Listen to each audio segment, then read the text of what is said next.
I don't want to say a university's name wrong. Fazaia Medical College, Major General Muhammad Tahir Khadim, faculty members, parents, guests, dear graduates, Assalamu alaikum. It is my singular pleasure to be addressing this graduation ceremony today. Given that this class will be part of this country's new journey, new story, and also because it was not so long ago that I stood where you stand today. At the outset, I would like to congratulate the successful graduates who will be celebrating this most important rite of passage. I also want to take a moment to ask you all to pause and to think, not just about your future goals, but also what choices you make along the journey. The one thing I want to share with you as your guiding compass from one who's had to make big choices and take on big responsibilities from a young age is that never forget your core values and principles. There will be times when the path seems dim and many forks in the road will beckon. That'll be the time to define who you are.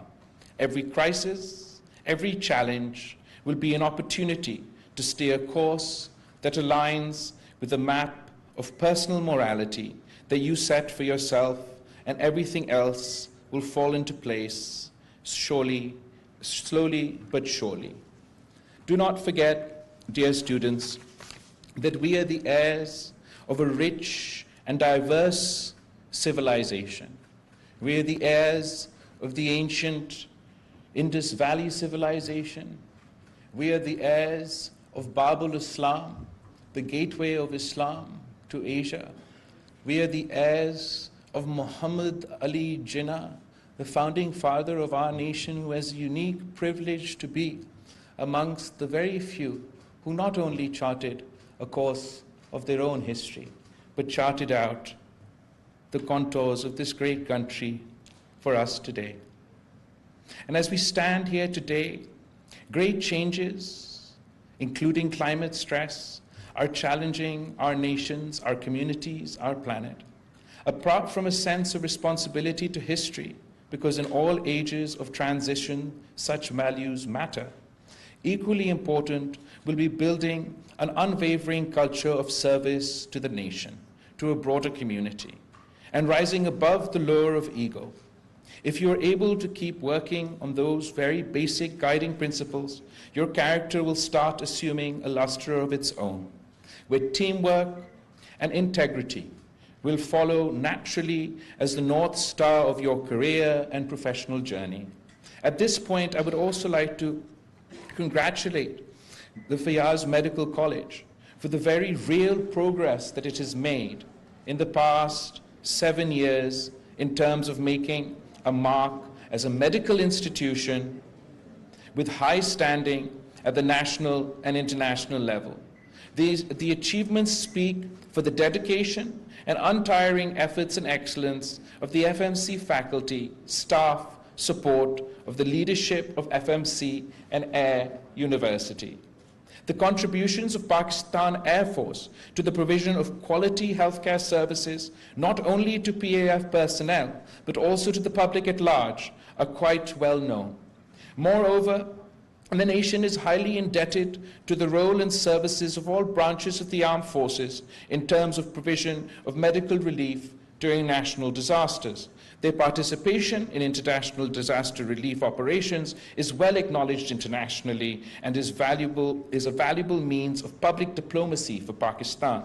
I am confident that this tradition of service to the nation, of humanity at large, will further strengthened in times to come. Congratulations for this. Dear graduates, ladies and gentlemen, the international landscape continues to undergo profound changes, underpinned by evolving power dynamics, increasingly complex interplay between traditional and non-traditional foreign policy actors and interests. The conduct of diplomacy is increasingly being shaped by rapid interdependence, advancement in technology, unparalleled speed of information flow, and new mediums of human connectivity. Technological advancements are defining new frontiers for human interaction, including in the medical field. Since I've had the opportunity to serve as your foreign minister, we have worked day and night towards the betterment of our relations with all international partners. Our foreign policy has been guided by national interests, pragmatism, and constructive engagement, amicably managing divergences and maximizing commonality of interest. Our focus is to emphasize on the areas in which we agree, rather than to obsess about the areas where we disagree. And it is a matter of great satisfaction that despite enormous challenges faced by Pakistan at the domestic, economic, and international fronts, we've been able to advance foreign policy interests of Pakistan.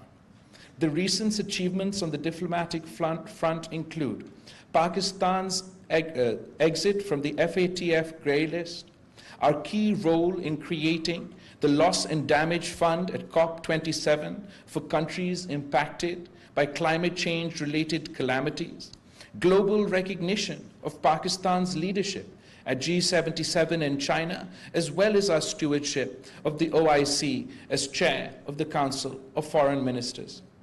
The success of this policy is evident in the International Conference on Climate Resilient Pakistan held in Geneva, where the international community wholeheartedly came forward to partner with Pakistan through pledges beyond our expectations. And more than the pledges alone, it was a demonstration of Pakistan's resilience on the international stage. It was a response to all the naysayers who time and time again insist that Pakistan is isolated. When we gathered at the International Convention for Climate Resilient Pakistan, the entire international community stood shoulder to shoulder with Pakistan. From the United Nations Secretary General, from China to the United States, from the Middle East to the ASEAN region, all corners of the world stood shoulder to shoulder with Pakistan at our most testing, most difficult time. And not only is this a great source of strength for the people of Pakistan, not only is it a great source of motivation for the people of Pakistan, ये भी उन कुव्वतों को जो पाकिस्तान को धमकी देने की कोशिश करते हैं, जो पाकिस्तान को धमकी देने की कोशिश करते हैं, जो पाकिस्तान के बारे में कहते हैं कि हम आइसोलेटेड हैं, उनके लिए एक मुंह तोड़ जवाब था. And I look forward to partnering with the international community, to working to build a climate resilient Pakistan. The recent SCO Foreign Ministers meeting in Goa, India, is a testimony of Pakistan's strong resolve to proactively pursue Pakistan's foreign policy interests in traditional areas like national security, galvanizing international support on the issue of Jammu and Kashmir, and forge new partnerships for development.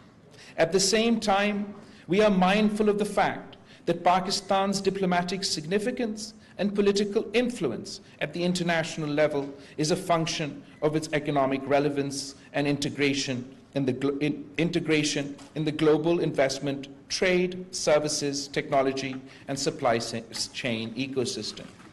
The winners of the 21st century will be those countries which are able to transform themselves into knowledge-based economies, positioning themselves as leaders in innovation, providers of high-end services and technology. The COVID pandemic manifested the fact that in this era, the power and prestige of states will be increasingly determined by the level of their capacity to grow in terms of knowledge, technology, and ability to manage non-traditional threats to societies. We witness how countries with strong public healthcare systems, expertise in disease surveillance and control, diagnostic treatment and vaccine manufacturing know-how were able to fare much better, not only in terms of managing the COVID pandemic in a better way, but also in terms of establishing their international prestige, economic relevance, and political influence. Having said that, میرا خیال میں جو پاکستان کا experience ہے اگر وہ ہمارا ہمسایہ ملک بھارت سے کمپیئر کیا جائے تو بے شک ہمارے پاس کم وسائل تھے, بے شک ہمارے پاس وہ انفراسٹرکچر نہیں تھا, مگر جس طریقے سے پاکستان کی فرنٹ لائن واریئرز کی وجہ سے, ہمارا نرسز, ہمارا ڈاکٹرز, ہمارا پیرامیڈکس کی محنت کی وجہ سے پاکستان نے جس طریقے سے کووڈ کا مقابلہ کیا اور بھارت نے جس طریقے سے کووڈ کا مقابلہ کیا وہ بھی دنیا کے سامنے ہے.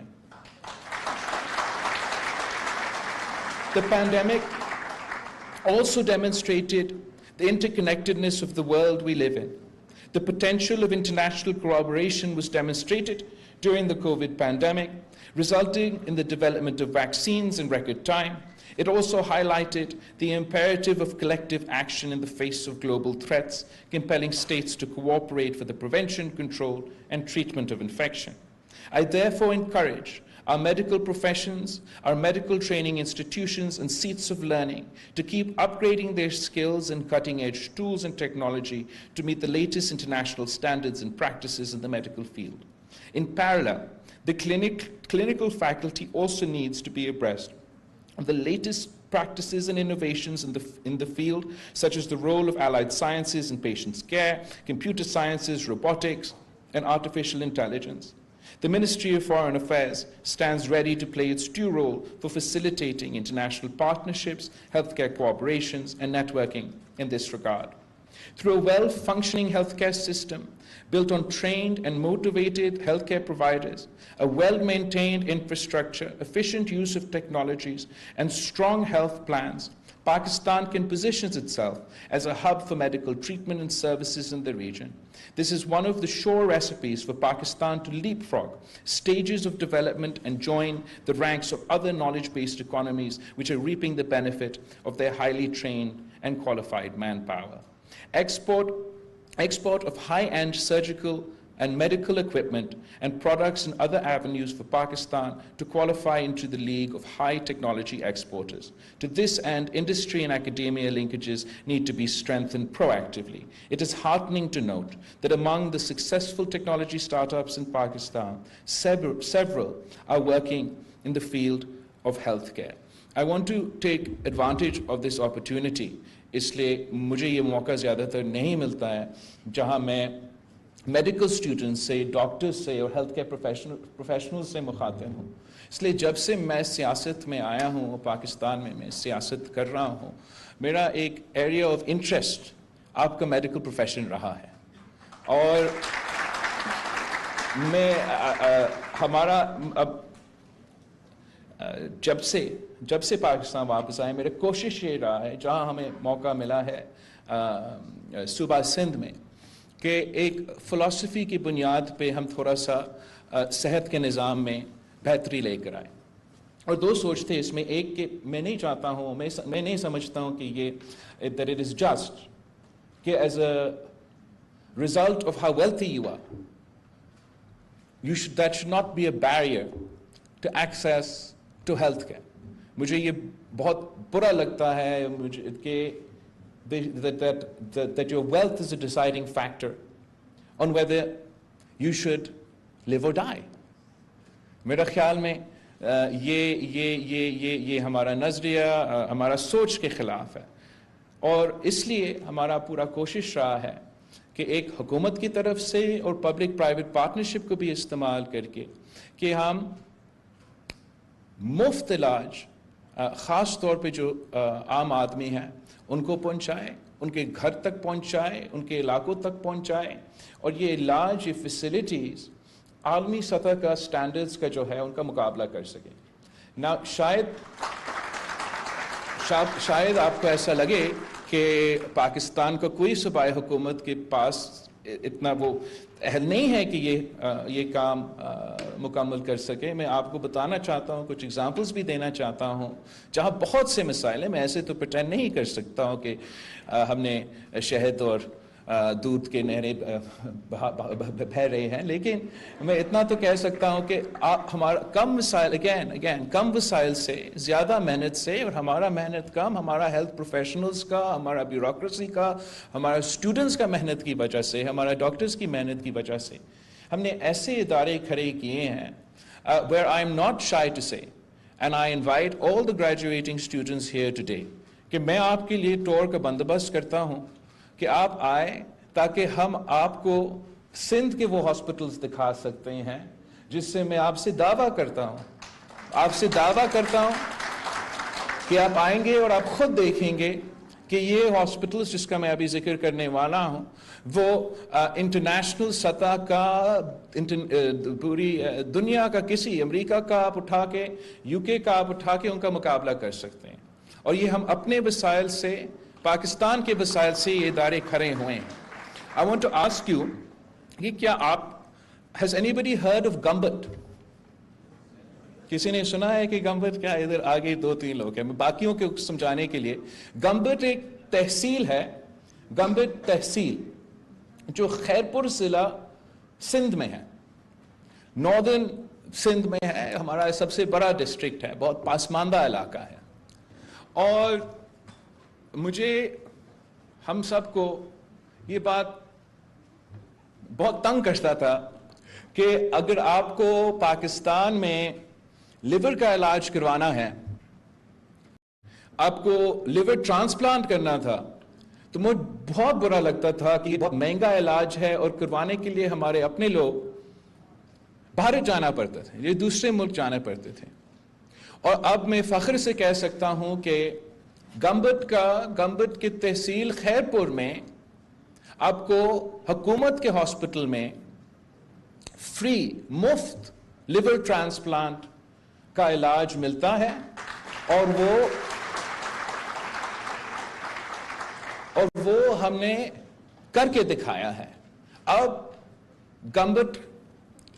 گمبٹ کے عوام اس کا فائدہ لیتے, خیرپور کے عوام اس کا فائدہ لیتے, لیکن سارے صوبے سے پاکستان بھر کے عوام خیرپور آ کے گمبٹ سے یہاں اپنا لیور کے علاج, کڈنی کا علاج بھی مفت کرواتے ہیں. اس سے بھر کر افغانستان سے, دوسروں ممالک سے بھی لوگ یہاں آ کے گمبٹ آ کے ان کا علاج, مفت علاج کرواتے ہیں. لیور کا ہمارا ڈاکٹر بھٹی صاحب ہے جو وہاں کام کرتا ہے, محنت کرتا ہے اس ادارہ بنانے میں, اور جہاں ہم لیور کا علاج بھی کرواتے ہیں, کڈنی کا علاج بھی کرواتے ہیں, لنگ ٹرانسپلانٹ, فرسٹ پبلک, میں ابھی ہو کر آیا ہوں اس کا انوگریشن کرنا, the first public institution that does free lung transplant. جو ڈاکٹرز اس کمرے میں ہیں ان کو معلوم ہوگا, آپ کو معلوم ہوگا کہ کتنا مشکل ہے بون میرو ٹرانسپلانٹ کروانے کے لیے. آپ جانتے ہوں گے کہ کتنا سینسٹیو یہ پروسیس ہے. ہم گمبٹ کے تحصیل خیرپور میں بون میرو ٹرانسپلانٹس کرتے ہیں اور 100% مفت کرواتے ہیں. اور یہ obviously ہم نے کراچی کا بھی جنا ہاسپٹل میں اور ڈاؤ یونیورسٹی میں بھی لیور کا اور اس قسم کا علاج بھی شروع کیا ہے. But it's a testament to what you can achieve, what the people of Pakistan can achieve with the right man in the right job and a little bit of support from the government. But it doesn't stop there. آپ نے National Institute for Cardiovascular Diseases کا سنا ہوگا, نہیں؟ تو کراچی میں National Institute for Cardiovascular Diseases موجود ہے. 2015 میں یہ ادارہ پہلے وفاق سنبھالا جاتا تھا, پھر صوبائی حکومت کو دیا گیا, اور اس وقت وہ چندہ پہ چلتا تھا اور ایک بڑا اینڈ چارج بھی کرتا تھا علاج کروانے کے لیے. they used to charge you and over the course of a short span of time اب وہ ادارہ دل کے علاج کے لیے, ہارٹ ٹرانسپلانٹ کیا, ہارٹ اٹیک, جو بھی آپ کے دل کے whatever you would need as far as cardiovascular diseases, وہ علاج بھی کرواتے ہیں, مفت بھی کرواتے ہیں. اور وہ کراچی کا ایک ہاسپٹل اب دنیا کا سب سے بڑا ادارہ ہے ہارٹ پروسیجرز کے لیے، اور ساتھ ساتھ مفت علاج بھی ہیں. مگر I know because my father had a heart attack in 2005 and 6. تو مجھے پتا چلا کہ اگر آپ کو 90 منٹس میں آپ کو دل کا وہ علاج نہیں ملتا ہارٹ اٹیک کا، تو آپ کو you have a high chance of fatality. تو ہم نے نہ صرف کراچی میں دنیا کا، آپ آ کے چیک کریں، سب سے بڑا NICVD کارڈیو واسکولر انسٹیٹیوٹ کھڑا کیا ہے جو مفت علاج کرواتے ہیں، پھر سندھ کا ہر ڈسٹرکٹ میں ہم نے سیٹلائٹ ہاسپٹل کھولا ہے، وہاں بھی وہ دل کا مفت علاج کرواتے ہیں. اور اس طریقے سے یہ فیسلٹی، یہ سہولت جو انٹرنیشنل سٹینڈرڈز کا ہے، ہم نے عام آدمی کے گھر تک پہنچایا ہے. وہاں بھی ہمارا کہانی نہیں رکتا. سوری، SIUT کا ڈاکٹر ادیب رضوی کا آپ نے سنا ہوگا، پاکستان میں کا ایسا احساسہ ہے. نا اگین ڈاکٹر ادیب رضوی صاحب اپنا کام تو کر رہا تھا، محنت تو کر رہا تھا، مگر اپنا چیریٹی کے ساتھ صرف ایک لمیٹڈ آؤٹ ریچ تھا ان اداروں کے ساتھ. جب سندھ حکومت نے ڈاکٹر ادیب رضوی کے ساتھ پارٹنر کیا، وسائل فراہم کیا، تو یہ ادارہ کو ہم نہ صرف کراچی میں مضبوط کر سکے، مگر اگین SIUT کا فیسلٹی، کڈنی کا علاج ہر ڈسٹرکٹ میں پہنچا سکیں. آپ سب کو معلوم ہے کہ ایمرجنسی سروسز جو ہے، ایمرجنسی جو ER روم ہے، وہ سب سے زیادہ سٹریس پوائنٹ ہوتا ہے ہر ہاسپٹل میں، اور اس کی وجہ سے ہمارا فیسلٹیز کی اوور برڈن کی وجہ سے، سٹاف کم ہونے کی وجہ سے، وسائل کم ہونے کی وجہ سے ہمارا اوور آل ایمرجنسی روم کا پرفارمنس بہت متاثر ہو رہا تھا. اس کو ایڈریس کرنے کے لیے ہم نے پرائیورٹائز کیا کہ جو بچوں کا، جو انفنٹس کا، جو چلڈرن کا ایمرجنسی کیئر ہے، پہلے ہم اس کو درست کریں گے، اور پھر جو ER کا کمرہ ہے سب کے لیے، اس کو بھی ہم اپنا ٹراما سینٹر کے ساتھ ملا کے اس کو امپروو کریں گے. تو چائلڈ لائف فاؤنڈیشن کے ساتھ مل کے ہم نے سندھ کے ہر ڈسٹرکٹ میں مفت ایمرجنسی سروسز بچوں کے لیے چائلڈ لائف فاؤنڈیشن کے ساتھ کا بندوبست کیا ہے. اور وہ بھی میں آپ کو چیلنج کرتا ہوں کہ آئے آپ دیکھیں، آپ خود کمپیئر کریں. ایک طرف NHS جس کو میں نے خود ایکسپیرینس کیا ہے کہ سروس ہے، اور دوسرا یہ چائلڈ لائف فاؤنڈیشن کا سندھ حکومت کے ساتھ فیسلٹی ہے. مقابلہ کیا جا سکتا ہے، نہ صرف سٹینڈرڈز میں، نہ صرف فیسلٹیز میں، مگر ہم ان کا مقابلہ کر سکتے ہیں. اور جب ہم نے کووڈ کا پینڈیمک کا مقابلہ کیا، تو ہمیں پتہ چلا کہ پورا پاکستان میں حکومت کی طرف سے کوئی انفیکشس ڈیزیز ہاسپٹل نہیں ہے. تو ہم نے یہ چند جو 2-3 سال گزرے ہیں، اس میں پہلی دفعہ پاکستان کا انفیکشس ڈیزیز ہاسپٹل کھول دیے ہیں، وہ بھی کراچی میں کام کر رہا ہے، چل رہا ہے. ساتھ ساتھ آپ کو یہ پتہ ہوگا، اس لیے باقیوں سے جب میں بات کرتا ہوں ان کو تو they don't understand what I'm talking about. Cyber knife technology کا آپ نے سنا ہوگا. یہاں کے جو ایکسپرٹس ہیں، یہاں کے ڈاکٹرز ہیں، ان کو معلوم ہوگا کہ سائبر نائف ٹیکنالوجی کیا ہے. یہ ایک اسپیسیفک علاج خاص طور پہ کینسر کا ہوتا ہے، and they don't need to do any، یہ ایک روبوٹ کے تھرو وہ کرواتے ہیں. اب اگر بہت ہی مہنگا ترین علاج ہے، اور ہر ایک پروسیجر کے لیے باہر جانا پڑتا تھا، $90,000، sometimes more than $100,000 per procedure. Patients AIDS foundation ایک چیریٹی آرگنائزیشن ہے، ان کے ساتھ مل کے ہم نے پاکستان کا سب سے پہلا سائبر نائف فیسلٹی کراچی کا جنا ہاسپٹل میں کھولے. اور یہ دنیا، ایک تو پاکستان کا تو سب سے پہلا سائبر نائف تھا، مگر دنیا بھر میں واحد سائبر نائف فیسلٹی ہے جو 100% مفت ہے. اور یہ کہیں اور نہیں ملتا. ابھی ماشاءاللہ ہمارے 2 ہیں. آخر پوائنٹ آپ کو میں اتنا انتظار نہیں کرواؤں گا. جو مینٹل النیسز ہے، جو اسپیشل نیڈز کی مسئلے ہیں، ان کو ایڈریس کرنے کے لیے کراچی میں، تھٹا میں اپنے آٹزم سینٹرز اور اسپیشل نیڈز کی فیسلٹیز بنائے ہیں. کہنے کا مطلب یہ ہے کہ ہمارے وسائل کم ہیں، محدود ریسورسز ہیں، مگر اگر زیادہ محنت کیا جائے، ہم پاکستان میں بھی ایسے کام کر سکتے ہیں جو کوئی اور ملک نہیں کر رہے ہیں. اور اس کے لیے مجھے آپ کی مدد کی ضرورت ہے, آپ کی ساتھ کی ضرورت ہے, خاص طور پہ ان بچے جو آج گریجویٹ کر رہے ہیں اور آگے آپ اپنے زندگی کے فیصلے لے رہے ہیں, کریئر کا فیصلہ لے رہے ہیں. اینڈ آئی ایم شیور کہ آپ کے 20 میڈلز پہن کے تو گریجویٹ کر رہے ہیں. You will have the world is your oyster, اور آپ کے سامنے بہت آپشنز ہوں گے, پر ہمیں بھی موقع دیں. The public sector needs you. Pakistan also needs you. تو آپ اگر ہمارے فیسلٹیز میں, خاص طور پہ جن فیسلٹیز کا میں نے ذکر کیا ہے, تھوڑے دور دراز علاقے میں ضرور ہیں, مگر جو آپ کو ایک تو دلی خوشی ملے گا جس طریقے سے آپ عام آدمی کو, غریبوں کو کا علاج کروا رہے ہیں, یہ آگے جا کے آپ کے سی ویز میں بھی بہت اچھا لگے گا. اور ہمیں یہ اس مسلک میں آپ کا مدد کی ضرورت ہے. یہ تو convince people to go out and work in some of these top institutes, but in rural areas, in far-flung areas, وہ ہمارے لیے ایک مسائل ہے.